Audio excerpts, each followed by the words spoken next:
Big boss ಒಂದು ಹೊಸ ಪ್ರೊಮೋನ release ಮಾಡಿದ್ದಾರೆ. ಇದರಲ್ಲಿ ರಿಷಾ ಅವರಿಗೆ ಮನೆಯವರು ಎಲ್ರೂ ಕೂಡ ಒಂದು ಕಾರ್ಡ್ ಅನ್ನ ನೀಡಬೇಕು. ಯೆಲ್ಲೋ ಕಾರ್ಡ್ ನೀಡಿದ್ರೆ ಅದು ವಾರ್ನಿಂಗ್ ಸೈನ್ ಆಗಿರುತ್ತೆ. ರೆಡ್ ಕಾರ್ಡ್ ನೀಡಿದ್ರೆ ಅವರು ಮನೆಗೆ ಹೋಗ್ಬೇಕು ಅನ್ನೋದಾಗಿರುತ್ತೆ.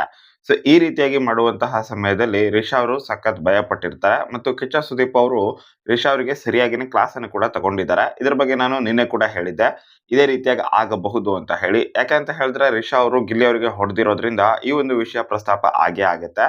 ಮತ್ತು ಇದೇನೆ ಗಿಲ್ಲಿಯ ಜಾಗದಲ್ಲಿ ಹುಡುಗಿ ಇದ್ದು, ರಿಷಾ ಅವರ ಜಾಗದಲ್ಲಿ ಹುಡುಗ ಇದ್ದಿದ್ರೆ ಆವಾಗ ಏನಾಗ್ತಾ ಇತ್ತು, ಅದನ್ನ ಕೂಡ ಇಲ್ಲಿ ಕಿಚ್ಚ ಸುದೀಪ್ ಅವರು ಹೇಳಿದ್ದಾರೆ. ಇದೇನೇ ಹುಡುಗ ಹುಡುಗಿಗೆ ಹೊಡೆದಿದ್ದಿದ್ರೆ ಈ ವಿಷಯ ಎಷ್ಟು ದೊಡ್ಡದಾಗ್ತಾ ಇತ್ತು ಅನ್ನೋದರ ಬಗ್ಗೆ ಕೂಡ ಕಿಚ್ಚ ಸುದೀಪ್ ಅವರು ಮಾತಾಡಿದ್ದಾರೆ. ಮತ್ತು ಇವಾಗ ಬಿಗ್ ಬಾಸ್ ಮನೆಯಿಂದ ರಿಷಾ ಅವರನ್ನ ಹೊರಗಡೆ ಹಾಕ್ಬೇಕಾ ಬೇಡವಾ ಅನ್ನೋದನ್ನ ಸ್ವತಃ ಬಿಗ್ ಬಾಸ್‌ನ ಸ್ಪರ್ಧಿಗಳನ್ನೇ ಡಿಸೈಡ್ ಮಾಡ್ಲಿ ಅಂತ ಹೇಳಿ ಇಂತಹ ಒಂದು ಅವಕಾಶವನ್ನ ಸ್ಪರ್ಧಿಗಳಿಗೇನೆ ಮಾಡ್ಕೊಟ್ಟಿದ್ದಾರೆ. ಸೊ ಇದ್ರಲ್ಲಿ ಏನಾಗುತ್ತಪ್ಪ ಅಂತ ಹೇಳಿದ್ರೆ, ಇಲ್ಲಿ ರಿಷಾ ಅವರು ಅಳ್ತಾ ಇರೋದನ್ನ ನೀವು ಕ್ಲಿಯರ್ ಆಗಿ ಅಬ್ಸರ್ವ್ ಮಾಡ್ತಾ ಇರಬಹುದು. ಸೊ ಇದರ ಅರ್ಥ ಏನಪ್ಪಾ ಅಂತ ಹೇಳಿದ್ರೆ ರಿಷಾ ಅವರು ಎಲಿಮಿನೇಟ್ ಈ ತರನಾ?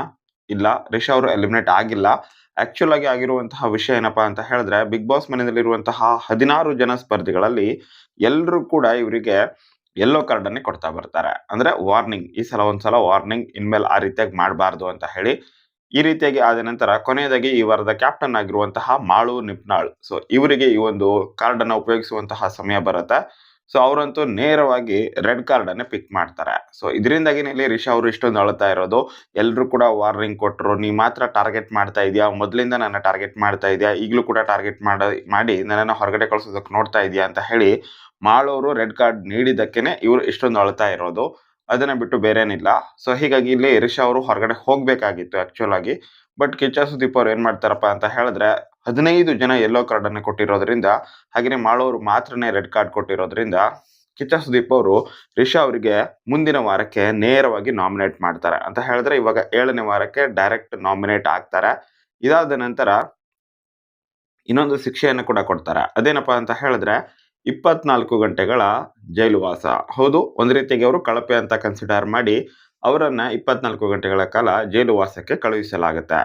ಸೊ ಇದೇ ಕೆಲಸವನ್ನ ನನಗನ್ಸೋ ಪ್ರಕಾರ ಇವಾಗ ಗಿಲ್ಲಿ ಕಳಪೆಗೆ ಬಂದು ಗಿಲ್ಲಿ ಜೈಲಿಗೆ ಹೋಗಿದ್ನಲ್ವಾ, ಆ ಸಮಯದಲ್ಲಿ ಮಾಡಿದಿದ್ರೆ ಒಂದು ಪಾಯಿಂಟ್ ಇರ್ತಾ ಇತ್ತು. ಬಟ್ ಈ ವಾರದಲ್ಲಿ ಕಳಪೆನೇ ಅಲ್ದಿರುವಂತಹ ಗಿಲ್ಲಿಗೆ ಜೈಲುವಾಸ ಆಯ್ತು. ಆದ್ರೆ ಇವಾಗ ಗಿಲ್ಲಿಯವರು ಹೊರಗಡೆ ಬಂದಾಗಿದೆ. ಮತ್ತೆ ರಿಷಾ ಅವ್ರಿಗೆ 24 ಗಂಟೆ ಒಳಗಡೆ ಇಡ್ತಾ ಇದ್ದಾರೆ. ಏನೋ ಗೊತ್ತಿಲ್ಲ. ಈ ರೀತಿಯಾಗಿ ಇಲ್ಲಿ ಗಿಲ್ಲಿ ಅವರು ಕಳಪೆಗೆ ಹೋಗಿದ್ದು ಅಡ್ವಾಂಟೇಜ್ ಕೂಡ ಆಗಬಹುದು. ಯಾಕಂತಂದ್ರೆ ಮಾತಾಡ್ಕೊಂಡು ನೀವು ಅವರಿಗೆ ಕಳಪೆ ಕೊಟ್ರ ಅನ್ನುವಂತಹ ವಿಷಯ ಕೂಡ ಕಿಚ್ಚ ಸುದೀಪ್ ಅವರು ಮಾತಾಡಿದ್ದಾರೆ.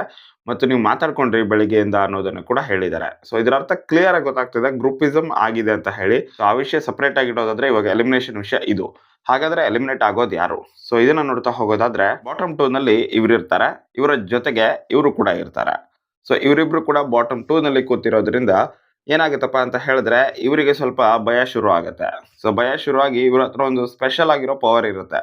ಸೊ ಅದನ್ನ ತಾನು ಯೂಸ್ ಮಾಡೋದಾ ಬೇಡವಾ ಅಂತ ಹೇಳಿ ಅವ್ರು ಯೋಚನೆ ಮಾಡ್ತಾ ಇರ್ತಾರೆ. ಇದೇ ಸಮಯದಲ್ಲಿ ಕಿಚ್ಚ ಅವರು ಕೂಡ ಕೇಳ್ತಾರೆ, ಸೊ ಇವಾಗ ನೀವು ಬಾಟಮ್ 2 ನಲ್ಲಿ ಕೂತಿದ್ದೀರಾ, ಇವಾಗ ಎಲಿಮಿನೇಟ್ ಆದ್ರಿ ಅಂತ ಹೇಳಿದ್ರೆ ನಿಮ್ಮ ಹತ್ರ ಇರುವಂತಹ ಪವರ್ ಬೇರೆಯವ್ರಿಗೆ ಹೋಗುತ್ತೆ. ಎಲಿಮಿನೇಟ್ ಆಗಿಲ್ಲ ಅಂತ ಹೇಳಿದ್ರೆ ಆ ಪವರ್ ಹಂಗೇನೆ ಉಳ್ಕೊಳ್ಳುತ್ತೆ. ಇನ್ನು ಅಪೋನೆಂಟ್ ನಿಮ್ಮ ಜೊತೆ ಇರುವಂತಹ ಇನ್ನೊಂದು ಸ್ಪರ್ಧಿ, ಸೊ ಅವರಿಗಂತೂ ಯಾವ ಪವರು ಇಲ್ಲ. ಎಲಿಮಿನೇಟ್ ಆದ್ರೆ ಹೋಗ್ಲೇಬೇಕು, ಇಲ್ಲ ಅಂತಂದ್ರೆ ಸೇವ್ ಆಗ್ಬೇಕು. ಸೊ ಏನ್ ಮಾಡ್ತೀರಾ ಅಂತ ಕೇಳಿದಾಗ ಇವರು ಸಿಕ್ಕಾಪಟ್ಟೆ ಭಯ ಬಿದ್ದು ತಮ್ಮ ಹತ್ರ ಇರುವಂತಹ ಪವರ್ ಅನ್ನ ಯೂಸ್ ಮಾಡ್ಕೊಳ್ತಾರೆ. ಹಾಗೇನೆ ಇವರು ಮನೆಗೆ ಹೋಗ್ತಾರೆ. ಇವ್ರ ಪವರ್ ಯೂಸ್ ಮಾಡದಿದ್ರು ಕೂಡ ಇವರೇನೆ ಮನೆಗೆ ಹೋಗ್ಬೇಕಾಗಿತ್ತು. ಬಟ್ ಇವರು ಪವರ್ ಅನ್ನ ಹೆದರ್ಕೊಂಡು ಯೂಸ್ ಮಾಡ್ಕೊಳ್ತಾರೆ ಅಷ್ಟೇನೆ.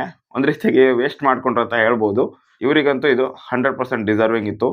ಮಿತ್ರ ದ್ರೋಹಿಗೆ ಇಷ್ಟು ಆಗದೆ ಇದ್ರೆ ಹೆಂಗೆ ಅಲ್ವಾ? ಸರಿಯಾಗಿನೇ ಆಗಿದೆ ಅಂತ ನನ್ನ ಅನಿಸಿಕೆ. ನಿಮ್ಮ ಅನಿಸಿಕೆಯನ್ನ ನೀವು ಕಾಮೆಂಟ್ ಬಾಕ್ಸಲ್ಲಿ ಕಮೆಂಟ್ ಮಾಡಿ. ಬಟ್ ಇವರು ಎಲಿಮಿನೇಟ್ ಆಗೋದರಲ್ಲಿ ಮುಖ್ಯವಾದ ಕೈವಾಡ ಇರೋದೇ ಧ್ರುವಂತ್ ಅವರದ್ದು. ಹೆಂಗೆ ಅಂತ ನೀವು ಕೇಳೋದಾದ್ರೆ, ಧ್ರುವಂತ್, ಚಂದ್ರಪ್ರಭಾ ಹಾಗೇನೆ ಮಾಳು ನಿಪ್ರಾಳ್ ಈ ಮೂವರಲ್ಲಿ ಒಬ್ಬರಿಗೆ ಮನೆಯ ಲೆಟರ್ ಜೊತೆಗೆ ಇಮ್ಯುನಿಟಿ ಕೂಡ ಸಿಗ್ತಾ ಇತ್ತು. ಇದನ್ನ ಎತ್ಕೊಂಡು ಹೋಗಿ ಮಾಳು ಅವ್ರಿಗೆ ಕೊಟ್ಟಿದ್ದೇನೆ ಧ್ರುವಂತ್ ಅವರು. ಚಂದ್ರಪ್ರಭಾ ಅವರ ಮೈಂಡ್ ಅನ್ನು ಕೂಡ ವಾಶ್ ಮಾಡಿದ್ರು. ನಾವಿಬ್ರು ಕೂಡ ಸ್ಟ್ರಾಂಗ್ ಇದೀವಿ, ಸೇವ್ ಆಗ್ತೀವಿ ಅಂತ ನಮಗ್ ಭರವಸೆ ಇದೆ ಅಂತ ಹೇಳಿದ್ರು. ಸೊ ಚಂದ್ರಪ್ರಭಾ ಅವ್ರಿಗೂ ಕೂಡ ಹೌದು ಅಂತ ಅನ್ನಿಸ್ತು. ಮತ್ತೆ ಮನೆಯವರೆಲ್ಲ ಬೇರೆ ಇವಾಗ ಸ್ವಲ್ಪ ಇವರನ್ನ ಹೊಗಳ್ತಾ ಇದ್ರಲ್ವಾ, ಸೊ ಹೀಗಾಗಿ ಇವರಂತೂ ಸ್ವಲ್ಪ ಟಾಪ್ ಅಲ್ಲೇನೆ ಹೋಗಿ ಕೂತಿದ್ರು. ಬಟ್ ಶನಿವಾರದ ಎಪಿಸೋಡ್ ಅಲ್ಲಿ ದಪ್ಪ ಅಂತ ಬಿದ್ರು. ರವಿವಾರದ ಎಪಿಸೋಡ್ ಅಲ್ಲಿ ಮನೆಗೆ ಹೋದ್ರು. ಸೊ ಈ ರೀತಿಯಾಗಿ ಆಗಿದೆ ಕತೆ. ಸೊ ಇದು ವಿಷಯ. ಸೊ ವಿಡಿಯೋ ನಿಮ್ಗೆ ಇಷ್ಟ ಆಗಿದ್ರೆ ವಿಡಿಯೋಗೆ ಲೈಕ್ ಮಾಡಿ, ಹಾಗೆ ಎಲ್ಲ ಫ್ರೆಂಡ್ಸ್ಗೂ ಕೂಡ ಶೇರ್ ಮಾಡಿ. Thank you so much for watching. Bye.